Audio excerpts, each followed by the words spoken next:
I wanted to address a question that's been with me for a long time, and I know that it affects everybody. I think everybody at some point in their life, usually when you're fairly young, you question the meaning of life. And it's not even really clear. I don't think it's really clear, not in my own experience, and not when I was asking this question as a young person. It's not even really clear what you mean when you ask that question. But the question of meaning at all, the idea of it, it's unclear. It's kind of hard to define. And I think that's because it's such a basic category. It's such a basic idea. And all basic ideas are like this. The more basic an idea is, the more difficult it becomes to define because um, we define things by their relation to other things. And so the further down that is, the easier it is. So say if you're defining a pencil, you have all kinds of categories behind pencil to define a pencil with. So you have categories of materials, you have categories of purpose or intent for the item, you have categories of geometry, what shape it is. Um, so it's easier the further downstream something is from a basic concept to something constructed of a lot of different concepts to define it. But when you move back from that and try and define a very basic concept, so say something like um, being or love or beauty or meaning, then it gets really, really hard to define what you mean by that. And you can see I'm using the word um, even as I'm expressing the difficulty of it, what you mean by that. So anyway, addressing meaning. Everybody seems to take it for granted that there is such a thing, except um, for logically consistent atheists. And I want to bring up a concept or a phrase, a usage of the word meaning that logically consistent atheists use or bring up. I guess not even atheists. Anybody who's not something like a Christian theist can use this phrase, and I've heard use this sort of phrase. And the phrase is creating meaning. Um, so I want to talk about why they use that phrase to begin with. The reason why they use that phrase is because they don't think that meaning exists, not in the way that most people assume it exists without really thinking about it, not in the way that Christians have, that Christians have received. I was going to say Christians have taught, but Christians pass on what we have received by revelation from God. We have the scriptures that are we accept as prophecy. They were men moved as God moved them to teach what they did. And so it's not just people thinking up things um, and pondering the issues of life, the universe, and everything, and then coming to us and we pass on their conclusions. That's not what happened. That is not what happens in the scriptures. The scriptures are revelation. If you're a Christian, you acknowledge that Jesus taught this. You acknowledge that the scriptures themselves speak about themselves this way, as communication from God, revealed and transferred through a human medium to other human beings, God speaking to us. So, with that, we have a logical and rational explanation and foundation for the concept of meaning. Um, okay, so let me get back to meaning altogether, and then I'll come back and explain why they use the concept or why they use the phrase creating meaning, or the idea that we can create our own meaning. So back to the Christian um, concept of meaning and why we have a foundation for it. So even though it's difficult to define the concept of meaning, we do know a few things about it just from our own usage of it. To have meaning implies that there is someone who means it, who intends it. Meaning is tied to the idea of intent or purpose, that there's a goal or an end in mind. So what does that mean? and you can see I keep using the word meaning as I'm trying to talk about it. Well, what does it mean, or what does it imply? That implies that if there is meaning, then there is someone to mean it. If there's intent, there's someone intending it. If there's a goal, there's someone who has projected that goal. There's a mind, a will. Wills are what intends goals. Minds are what project goals and conceptualize goals. Consciousness is what does that. In our own experience, nothing else does. A rock has no goals of its own. It does not intend or mean anything. Inanimate objects do not intend and do not mean. Okay, so if the universe, if existence has any meaning, if the interrelated objects and beings within the universe have any meaning, and by implication, if you and I have any meaning, and by that we understand independent meaning,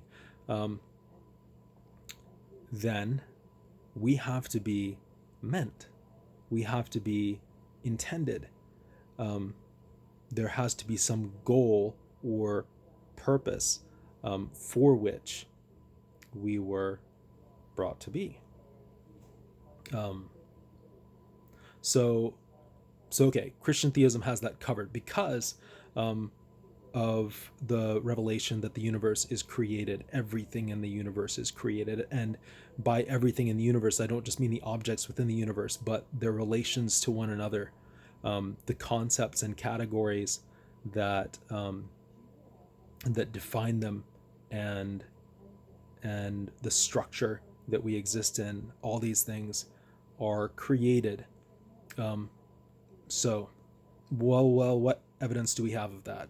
Do we have any evidence of that looking out and seeing it? Well, for one, we all expect it. And I think in part, in the West at least, that has a lot to do with the fact that we have been soaking in Christian teaching, consciously or unconsciously, for 2,000 years. But I think that it's in large part just human. So I think the fact that our being and our human consciousness expects there to be some type of meaning of this type in the universe is an evidence that it exists. If you see a human response to something, if you see a human expectation in behavior and biology to, say, receive information through light rays, like in the structure of the eye, in the use of the brain, in our behavior, well, that's evidence that light rays exist. So to see that there's a universal human expectation of meaning, of an independent meaning for things, then that is evidence that God's revelation is true, that the universe is a created thing, and that it has an ultimate meaning. Now, this wouldn't be the same if the universe were polytheistic, if the universe were something that persons, aka gods or something like that, came across and tried to impose meaning on it. Well, their meaning would be no more valid than yours or I's. They are not the creators of these things. If they did create some things, well, then those things would have a created meaning inherent in them, but it wouldn't have unity with the rest of it, because they would only have created one part of the universe, and the rest of the universe would be the responsibility of some other mind or some other will or intent. But within Christian theism, within the revelation of God, we know that God created the heavens and the earth and everything in them, and there's nothing that exists that was not created through the Word of God. So with that understanding, you have the conceptual framework to realize that there is a unity of meaning and a unity of purpose, that things in the universe, in your existence, are bound together in a way that makes sense and have a meaning that's cohesive with the meaning of everything else in the universe. Okay, another evidence. We rely on the fact that there's meaning in the universe. For one of the most basic ways in which we rely on that, we assume the existence of structure and the reliability and legitimacy of categories. We act as though we discover relations. We act as though we discover structures. We act as though we discover categories. That's kind of the basis of all science. We're observing in order to observe categories in the material world, or when we're talking mathematics in the conceptual world. We're observing and not imposing. The way that we express them, if whatever kind of number system we use, whatever kind of language that we use, if we use a graph or if you use a chart, like there are different possible ways to arrange the periodic table of the elements. Those, sure, we impose those.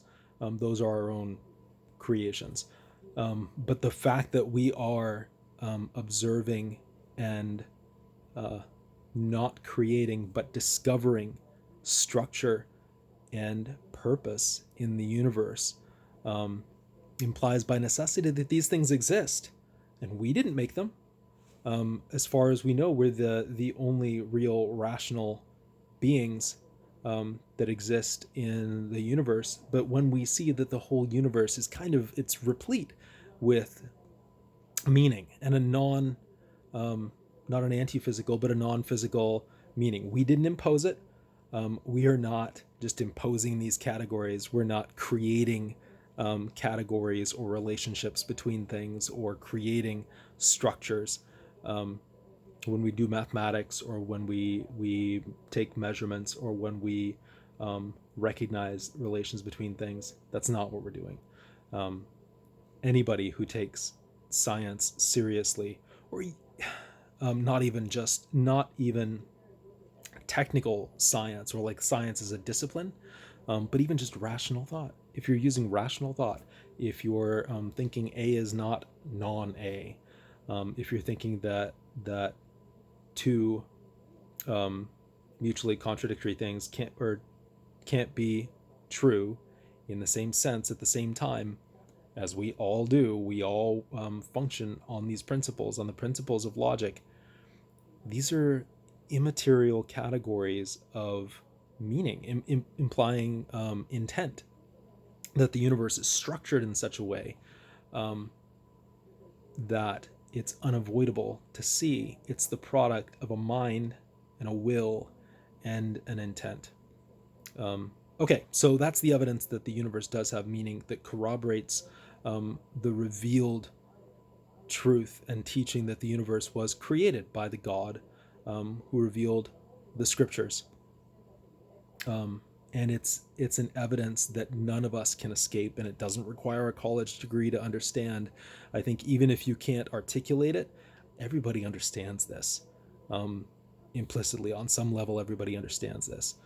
I think it can be easy for us to be confused or to be distracted from it by the busyness of everyday life. But it's there, and it's there for everybody. If you have a mind capable of doubting the divine, if you have a mind capable of rejecting God, of hearing and understanding Christian teaching and rejecting it, well, you have a mind that's capable of recognizing the universal evidence that you are soaking in, that you depend on, that the universe that you live in is the product of a will, an intent, a consciousness, aka a person. And if you believe that it's comprehensive or universal, if you recognize that, then you recognize it has to be one will, one mind, one person, out of whom, because it would have to be a whom. We don't call things with minds, wills, consciousness, and intent a thing. That one person is responsible for everything that exists.